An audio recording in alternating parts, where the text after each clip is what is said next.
causing these problems. You can see where the ground's all dry and cracked up. Pretty much just because there's not a lot of water at all here. So this picture kind of just gives you an idea of what once was and what is kind of the current reality in some of these places. Okay, this next part is Turkey. Does somebody want to read the Turkey flag part? Turkey has a water advantage over other Middle Eastern countries because of the Tigris and Euphrates River for them. Turkey has developed this over the southeastern project, which consists of 22 dams and 19 hydroelectric plants along the Euphrates River. This project has greatly improved the standard of living for Turkey's So yeah, Turkey in a way has like a water advantage just because the Tigris and Euphrates rivers pretty much form here. Does somebody remember how these rivers form, like where the water's coming from? From a tall mountain, and when it rains, all the water comes down the mountain and forms the river. Yeah, so you're definitely on the right track with that. It's the snow-capped mountains up in northern Turkey. Those mountains, when that snow starts to melt, it's going to go down into these rivers, and that's what's going to fuel these rivers. And Turkey kind of has first dibs on that just because they form in Turkey. And they have kind of worked smarter, not harder, in a lot of ways, making and building these dams and these hydroelectric plants to better the lives of their citizens greatly.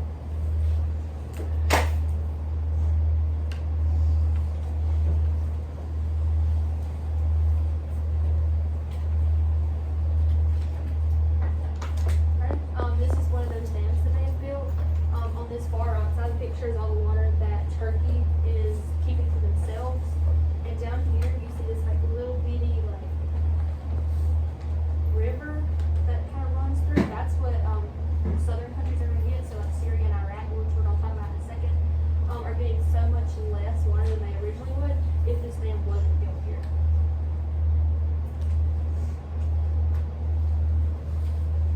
Do y'all think that's very fair for Turkey to do that? No. That's not fair. So does that make, so is Turkey normally the center of conflict because they built all these dams to harvest the water for themselves? Yes, they are going to be kind of at the center of some of these conflicts just because a lot of countries like Syria and Iraq are not very happy with them for this reason. And we'll talk about it in a second. I think it's like 40% for Syria and 80% for Iraq. Less water than they originally would be if these dams were not built. So yeah, they are going to be in some conflict with countries because they feel like you guys feel like it's not really that fair. So yeah, very good. Can they like build a electrical or a hydroelectric dam, but then just let all the water still run through normally? I'm not entirely sure. I know that like this part up here, like all this equipment is a hydroelectric dam, so they are like powering different things using the flow of water. But I'm not entirely sure if they would be able to build these things and like use less water. If like that makes sense. You know what I mean? Like if you were to build a dam, like I don't know if there's a way to build it to where more water would be flowing to the countries. What you got now? So if global warming wasn't happening so quickly and that snow wasn't melting off the mountains, could they be going through water scarcity too?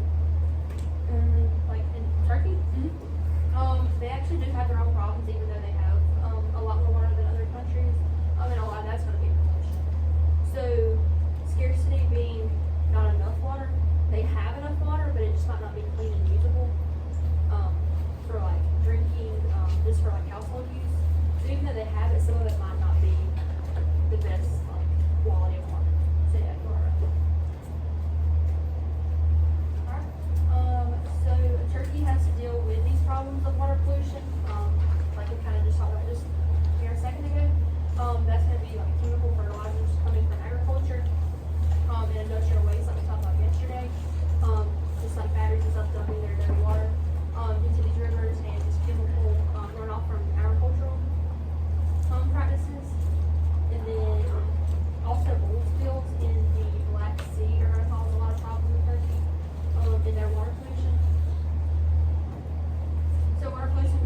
pollution is not just what we typically think about with it being like trash, things like that. A lot of it you really can't even see that it's there, which does make it a lot more dangerous for people when it comes to them finding their fresh water.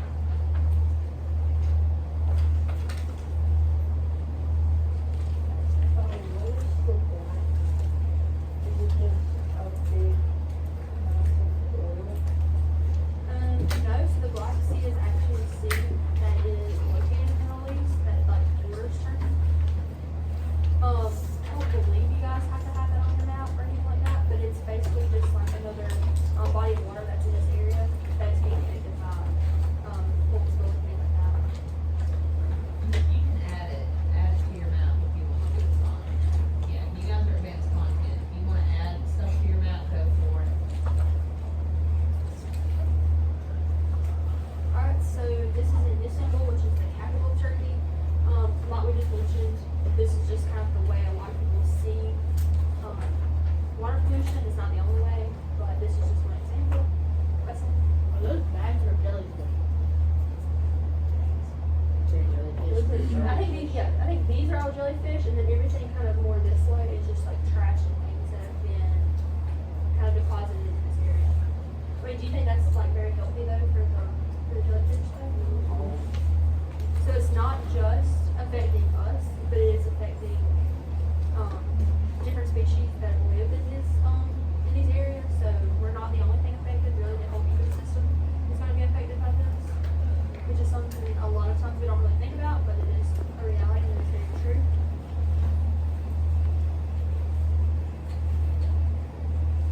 Okay, Syria. Somebody want to read Syria for me? Go ahead. The dams that Turkey built in the recent decrees have greatly reduced the amount of water into Syria, 40% less. Syria already suffers from fuel shortages and irrigating weather is expected to diminish water supply in days. So, like we talked about this a second ago with the picture of one of the dams that Turkey built, it is decreasing the amount of water that goes into Syria by like 40%. So they're only getting around 60% of the water they would originally get if that dam wasn't built there, which is, like we talked about a second ago with Jared, is going to cause some conflict between these countries.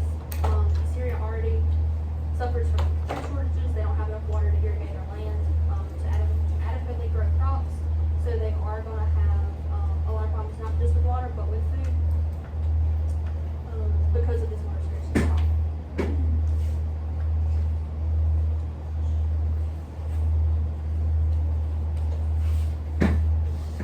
So here's just a map, and I'm actually going to draw a picture for you guys. I know there's not a whole lot of room on your sheet, but if you can find just like a little empty area, we're going to draw a visual just for you guys to see how this pool of water is affected.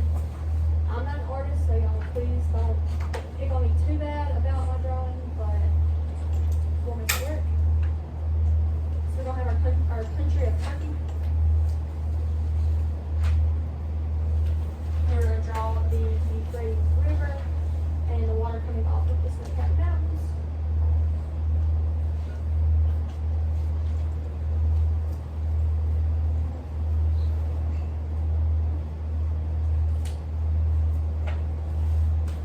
Alright, then you're going to draw in your dam, which is going to block that flow of water.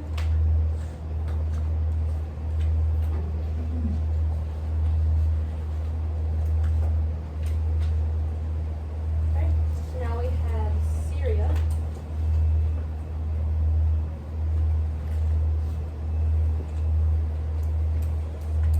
Because they're getting what we just read, 40% less water, it's going to be negative 40 or minus 40%.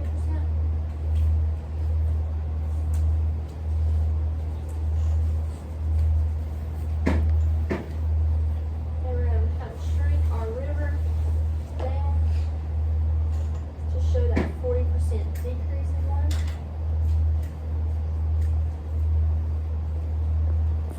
And then we'll add a little more in just a second. But if you can't see this, when I'm done, if you guys need to kind of like shift this way, you're more than welcome to do that.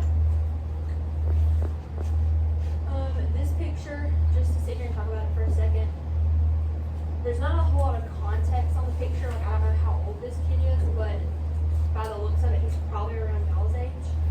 So he is at this, pretty much just a puddle, getting water from his family. Alright, so you can look around the picture and there's trash and just dirt and just different things. A lot of things you probably can't even see that's in this water that he's having to use. So this is kind of a unit just to be thankful that we have water and just these resources so readily available, because this reality is true for a lot of people living in this area. So think about it the next time you go and fill your water bottle up. We luckily don't have to do this, but a lot of people do, which is really sad. So yeah, just a thing to be thankful for, a thing to remember.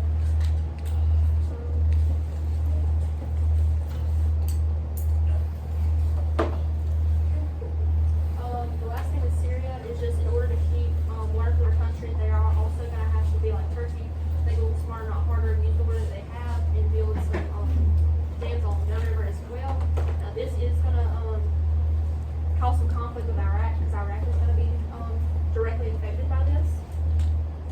And so they decided to build their own dams right before the water gets to Iraq.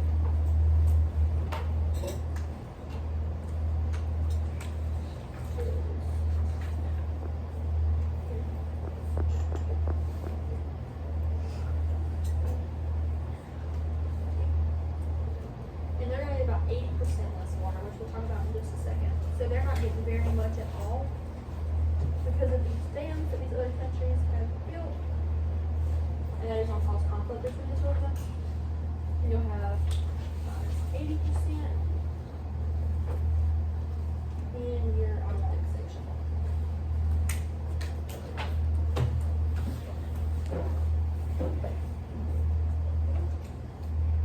Alright, so the dam that Turkey and Syria have built have reduced the water, like what I just said, was like negative, or 80% less.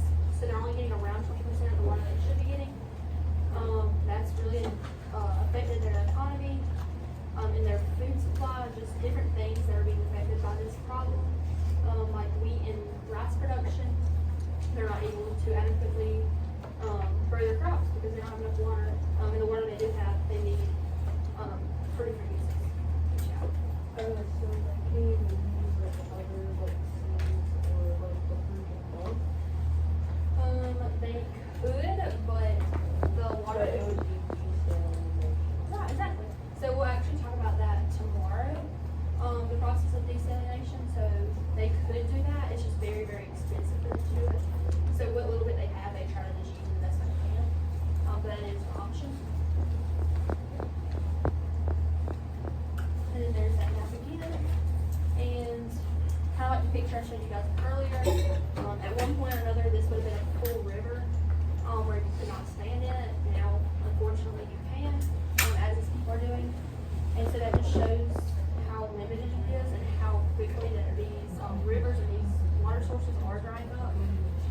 And just showing how big of a problem it really truly is.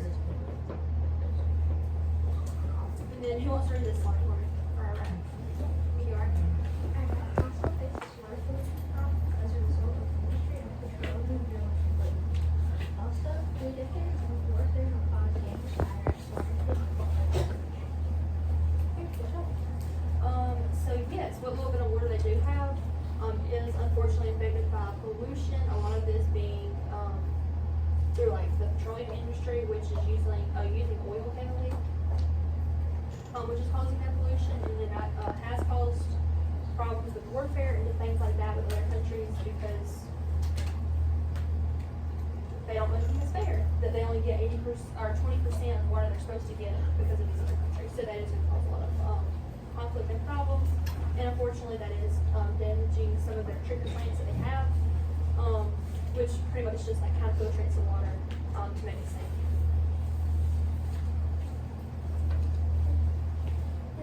Other countries got affected with this conflict of the water, other than like us, because we're going against our land. So do we get involved in these conflicts or like we get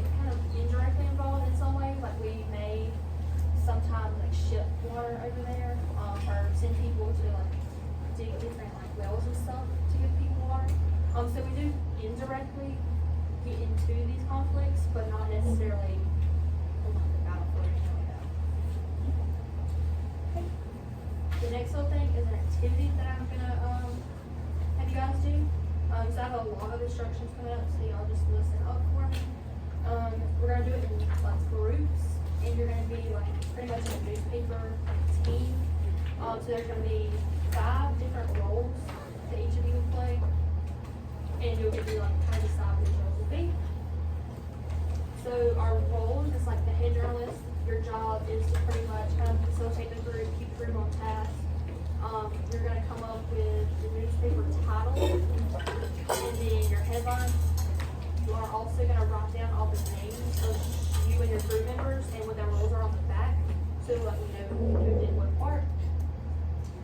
Your story writer, they're gonna be the one that's gonna come up with a 3-sentence story to pretty much just tell what your problem is in your assigned country. Each group's given their own assigned country, so just tell what that problem is and kind of explain some different things that's going on in your country. The resident, that's gonna be somebody living in your assigned country. You're gonna be interviewed by like a reporter, and you're gonna just kind of tell like your own personal experience that you've had in your country. Obviously, we don't live in the Middle East, so you're gonna just kind of make up some things, and kind of go off what we just went over from your notes to come up with some things that you have seen. You will eventually have to act that out in front of the class, so if you're one of those people who like being up here, doing things like that in front of your peers, that might be a job for you. The reporter is gonna work with the resident, and they're gonna be the one interviewing them, they're coming up with some questions to ask them, and then also coming up here and going back and forth with them in front of the class. And then our last one is the photographer. You're gonna be responsible for drawing and coloring, eventually your image of your water problem. That could be like a map of your country if you want it to be, showing where the problems are, or it could be a dried up puddle, like anything you really think that would just show what your problem is in your country. That is what you would draw.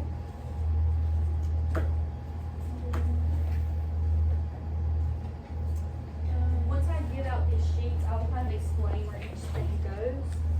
But each group will get one of these. And so we'll do. Did you want tickets first?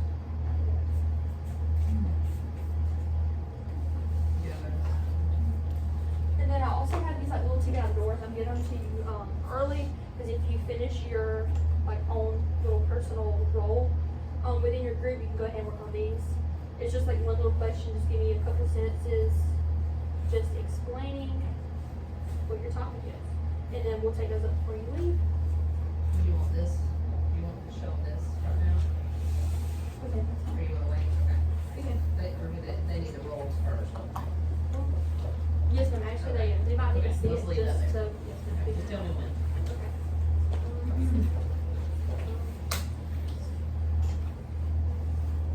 Okay, so we're gonna do this row right here and then add D to the back of your row.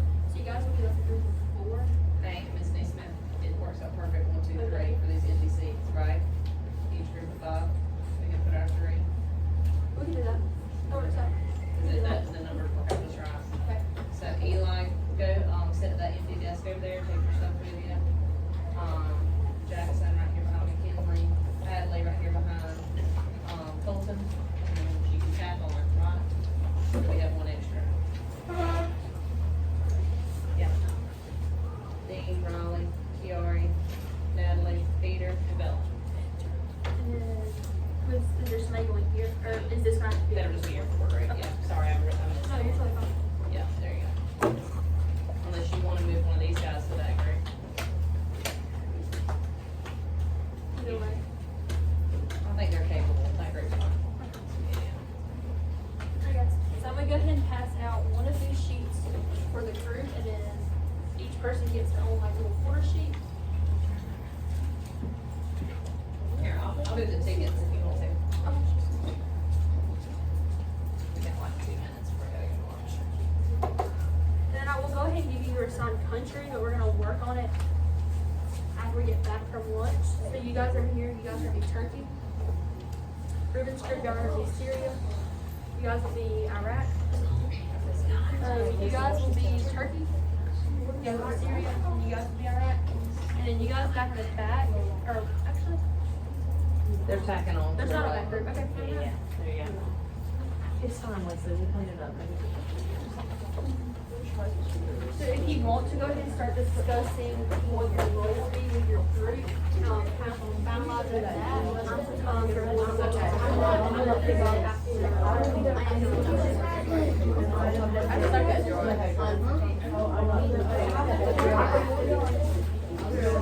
So Bella, you're with this group, if you wanna come walk up here, Peter, if you wanna come walk up here, sit with them. You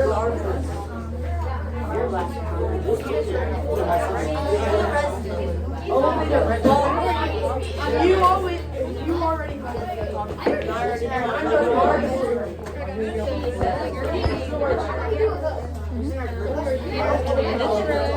Natalie, you're gonna go with this shirt right here. Okay.